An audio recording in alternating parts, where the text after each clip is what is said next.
Oops. So yun guys, quick review. So mga nagsisimula pa lang o sa aspiring vlogger pa lang na katulad ko, sa mga naghahanap ng camera, kung ano ba yung magandang camera na pwede natin gamitin, ang isa-suggest ko sa inyo is itong ito guys, DJI Osmo Pocket 3. Wow. So yan, napaka-solid nitong camera na to. Subok na subok ko to. So meron din siyang wide lens angle.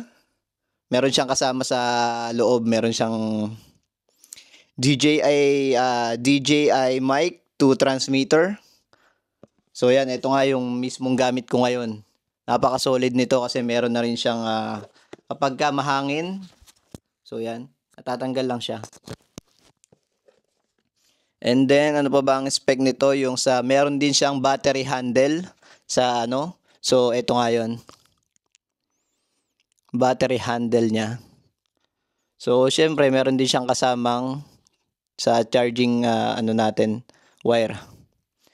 And then ang kagandahan diyan guys, kapag bubuhatin mo siya or kapag i-carry mo siya ng may pupuntahan ka, hindi mo siya kailangang ibalik sa box. Meron siyang ito.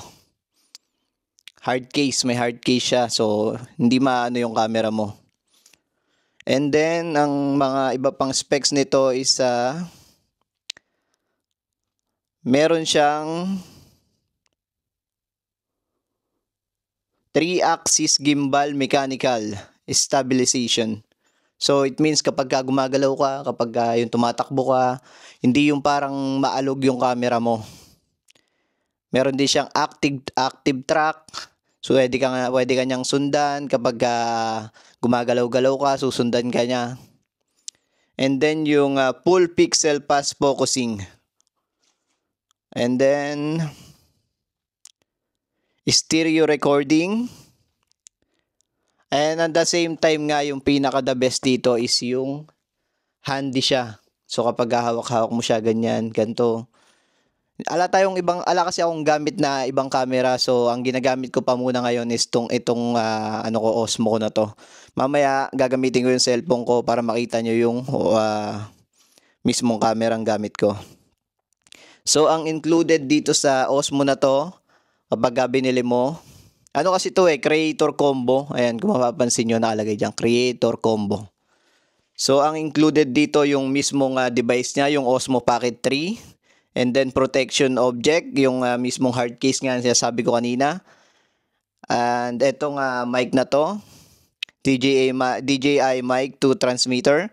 And then, yung handle na, andito rin sa may mismong camera. Mamaya makikita nyo yan.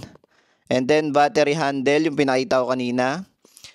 At the same time, yung mini tripod. May mini tripod din kasi yan. And the Type-C, yung pinakita ko kanina. Yung carrying bag, ito yung carrying bag niya. So ayan ang ganda. Kasya naman dito lahat yan guys sa carrying bag.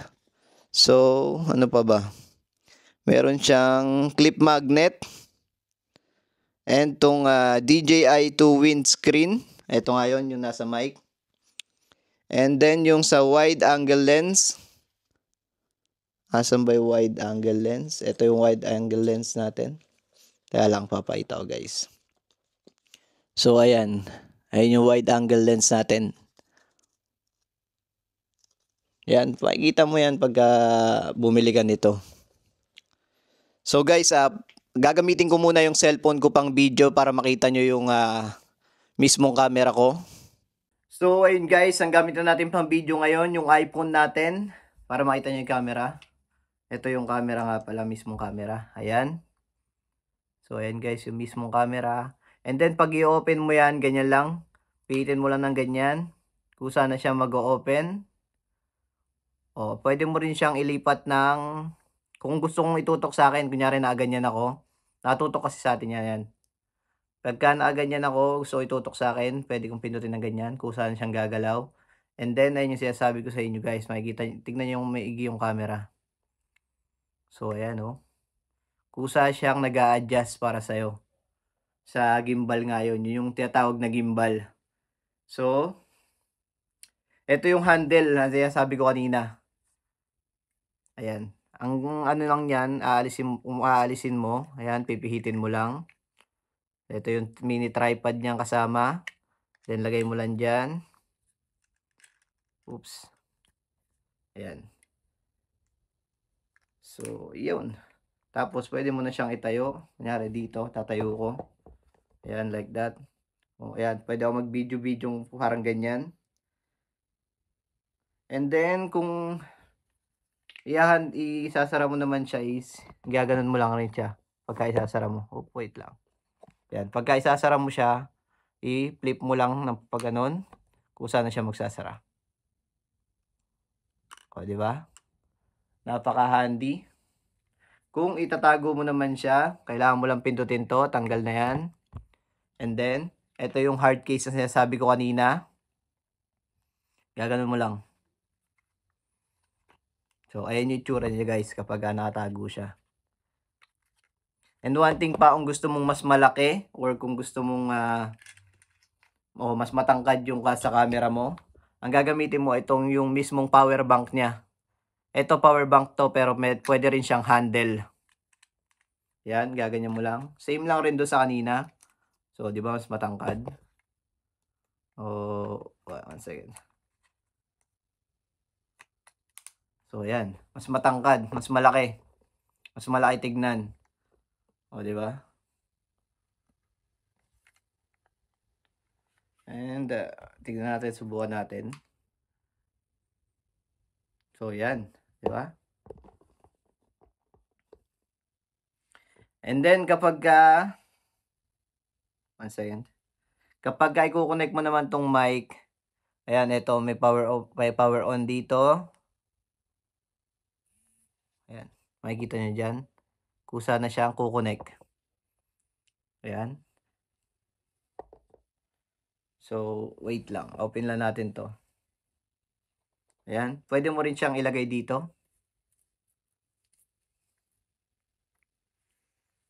So, yan. Pakita natin ngayon yung kaibahan ng camera ng iPhone sa camera nitong Osmo Pocket 3. So, ayan yung kuha ng iPhone. One second. Adjust na yung te. Ayan yung kuha ng iPhone ha. Ayan, ayan yung kuha ng ito yung kuha ng iPhone sa kabila. Ito naman yung kuha ng Osmo Pocket 3. So, napakalaki ng diferensya. Magiging quality yung video nyo kapag ito yung ginamit nyo, yung Osmo. Kaya sa mga aspiring vlogger na katulad ko or sa mga nagbabalak mag-video-video ng inyong lifestyle like that, ang pinaka the best na gamitin nyo ay itong Osmo Pocket 3. Nakuha ko lang siya ng nasa 1,200 lang yung price niya. And super super cheap na. Meron ka ng magandang camera. Oh, nasa magkano ba pagka kinonvert yun? 1,000 is 38. Nasa kulang 40,000 lang sa PHP. O di magkakaroon ka na ng magandang camera. So yun lang guys, sana nag-enjoy kayo sa video natin. Hindi pa ako ganong professional mag-review ng mga ganto-ganto pero gusto ko lang i-share sa inyo yung gamit kong camera. And see you guys.